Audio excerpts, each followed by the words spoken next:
చెప్పండి మిత్రం, ఎక్కడి నుంచి మాట్లాడుతున్నారు? సార్ నాది వరంగల్ సార్. చెప్పమ్మా. సార్ నాకు ఇంత ముందే ఒక అరగంట ముందే మన ఫాదర్ ఫోన్ చేసిండు. ఓకే. ఇంకా నాది ఇప్పుడు ఏజ్ వచ్చేసి 28. నా ఏజ్ వచ్చేసి 28 సార్. ఓకే. అయితే పోయినసారి లాంగ్ జంప్ లో మిస్ అయింది ఎస్ఐబిసి. ఓకే. ఇప్పుడు ఏమంటున్నా అంటే నువ్వేం చేస్తావు ఇప్పుడు అయినా వాళ్ళు ఏం ఇప్పుడు మాట్లాడుతలేరు నోటిఫికేషన్ గురించి. అవును. నీ ఏజ్ ఏమో పెరుగుతుంది. నీ తోటలు అందరూ పెళ్లి చేసుకుంటారు, సెటిల్ అవుతారు. ఇది ఇట్లనే కొనసాగించుకుంటా ఎలక్షన్ వరకు తీసుకుపోతే నీ పరిస్థితి ఏంది? నాకు పోయినసారి నేను ఎంత మంచి మార్కులు వచ్చినాయి, ప్రేమ్స్ మంచి మార్క్ బాగా కష్టపడ్డా సార్. నేను కష్టపడ్డా. ఆల్రెడీ మీతో మాట్లాడాను కూడా. మీరు కొంచెం నాకు అప్పుడు హోప్ వచ్చి ఇట్లా మోటివేషన్ ఇచ్చి ఇట్లా ఉండమన్నారు. నాది ఇట్లా ఏంది ఎంసీ అయిపోయింది. ఓకే మిత్రమా. అయితే ఇటు సాఫ్ట్వేర్ పోతావా లేకపోతే ఇటు పోతావా? మేము మా సాఫ్ట్వేర్ దోస్తులు అడిగితే వాళ్ళ మరే మా గోసలు ఘోరంగా ఉన్నారా, నువ్వు వీళ్ళ కత్త తట్టుకోలేవు, నీవే వీళ్ళు ఎందుకు వచ్చినవరా అని వాళ్ళు.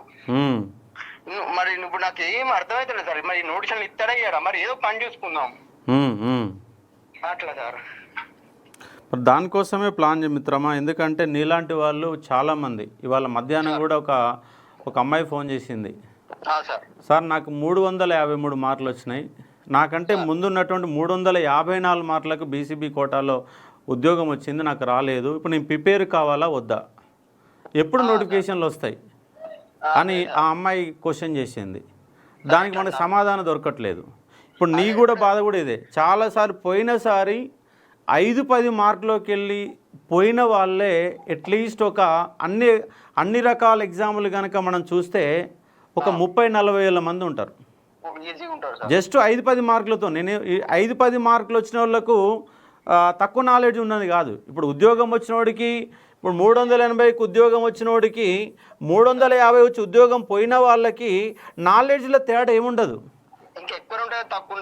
ఎక్కువ చిన్నటువంటి కరెక్ట్ వేలో ఎగ్జాములో అంటే సబ్జెక్ట్ ఉంది, నాలెడ్జ్ అన్నీ ఉన్నాయి, కానీ తీరా చూస్తే ఫైనల్ రిజల్ట్ రాని ఒక పరిస్థితి ఉంది.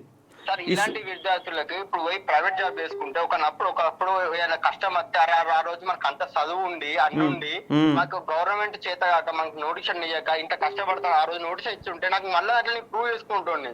అని ఆ రిగ్రెట్ లైఫ్ లాంగ్ ఉంటుంది సార్. ఒకవేళ ప్రైవేట్ నౌకరు పోతా నాకు అదే భయం అవుతాను సార్. నేను ప్రైవేట్ నౌకరు పోతా, నాకు భయంగా చేస్తా, కష్టపడతా, కానీ ఏదైనా పెద్ద కష్టం వచ్చినప్పుడు మన దోస్తులు ఇంకెవరన్నా గవర్నమెంట్ నౌకరు వేసుకుంటారా, నాకు టాలెంట్ ఉండి అన్ని మార్కులకు వచ్చి చదువు అనేమో వాడు చిన్న మార్కులు వచ్చిన నౌకరు వేసుకుంటాను గవర్నమెంట్ నౌకరి, నాకు అంత నేను ఏం చేయలేకపోయి ఉంటాను అని చెప్పి ఎట్లా కాలం అని పుండు అది అట్లనే ఉంటుంది సార్. అందుకే ఈసారి మనము ఇప్పుడు ఉద్యమం మొదలుపెట్టి ఒక నెల రోజుల పాటు ఇదే పనిగా ఈ రేవంత్ రెడ్డి యొక్క ప్రభుత్వాన్ని మెడలోంచే ప్రయత్నం ఖచ్చితంగా చేయాల్సిందే. ఇంత మోసం చేయాలి రియల్ సార్. ఆ రోజు గెలిచినప్పుడు మా ఊర్లో నేను సొంతంగా గెలిచినట్టు ఫీల్ అయినా సార్. నేను ఆ రోజు రంగులు చల్లుకుంటా అటు ఊర్లంతా ఊరేగింపు చేసుకుంటా అన్న గెలిచినామన్నా నేను ఎంత రియల్ సార్ ఘోరంగా సంబరపడ్డా సార్. ఒకవేళ కేసీఆర్ వస్తే నేను సాఫ్ట్వేర్కి వెళ్దాం, రేవంత్ రెడ్డి వస్తే మనం ఉందాం ఇస్తా అంటాను కదా, మనం చదివి ఇంత ఎందుకు వేస్ట్ చేద్దాం, వాళ్ళు మాటలు అన్నారు కొట్టే చూపిద్దాం ఊర్లా అని చెప్పి అంత డిసైడ్ అంత నాకు ఎంత బలం వచ్చింది. నాకు నౌకరు వచ్చేట్టు ఫీల్ అయ్యాను సార్. రిజన్ చెప్తాను సార్. రోజు గెలిచినాక కాంగ్రెస్ గెలిచిన నాకు నౌకరు వచ్చిందంటే ఫీల్ అయ్యాను సార్ నేను. అవును. మరి ఇప్పుడు ఏం చేద్దామని చెప్పి మరి ఇప్పుడు ఏం చేద్దామంటావు? మరి ఇప్పుడు రావాలి సార్, అందరు బయటకు రావాలి సార్. బయటకు రాకపోతే మాత్రం కుదరదు సార్.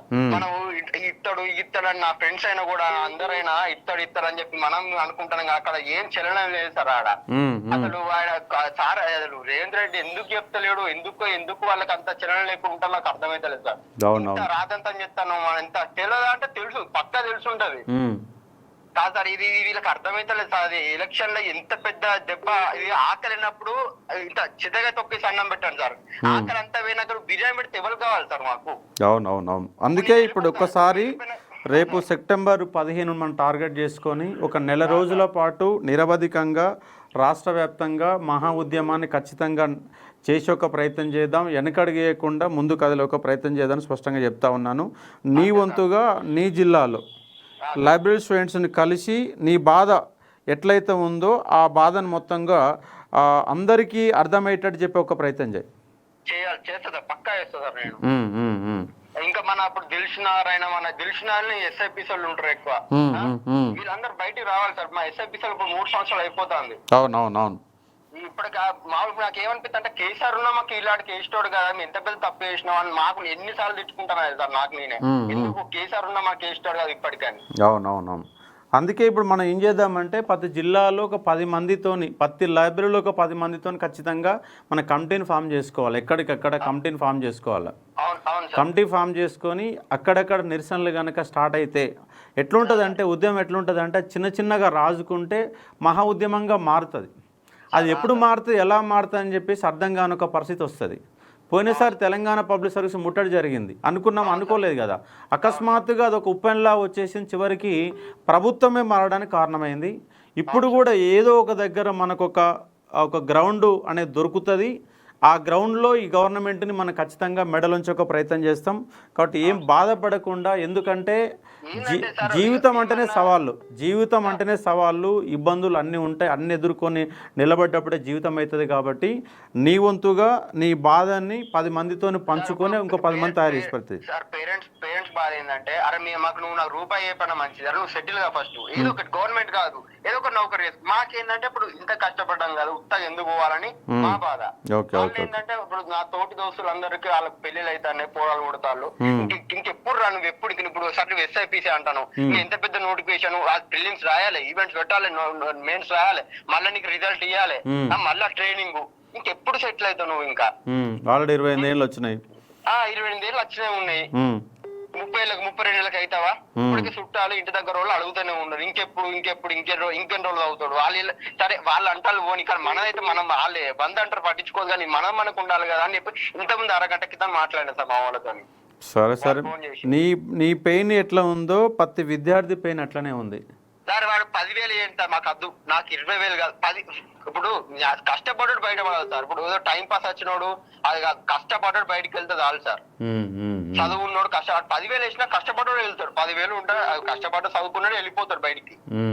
మాకు 40,000 50,000 అని కాదు సార్. మాకు ఎట్లుండదు అంటే ఇప్పుడు ఇన్ని రోజులు చదువు ఉన్నాం, మాకు అరే వెళ్ళిపోవాలి, మేము చదువు రాకపోతే సార్ నాకు చదువు రాలేదు సార్ అని చెప్పి. అందుకే నేను ఏమంటున్నంటే నాట్ ఓన్లీ గవర్నమెంట్ జాబ్లు ఒక్కటే మన పరిష్కారం కూడా కాదు, దాంతోపాటు ప్రైవేట్లో కూడా తెలంగాణ బిడ్డలకు ఉద్యోగం దొరికే విధంగా మన నాన్ముల్కి గోబ్యాక్ అనే మూమెంట్ తీసుకురావాల్సిన అవసరం ఉంది. హైదరాబాదులో ఎవడబ్బ సొత్తు హైదరాబాద్ అని నినదించాల్సే పరిస్థితి వస్తేనే మనందరికీ ఇప్పుడు బయట ఒక 50,000 జీతం దొరికింది అనుకో, నువ్వు కానిస్టేబుల్ ప్రిపేర్ కావు కదా.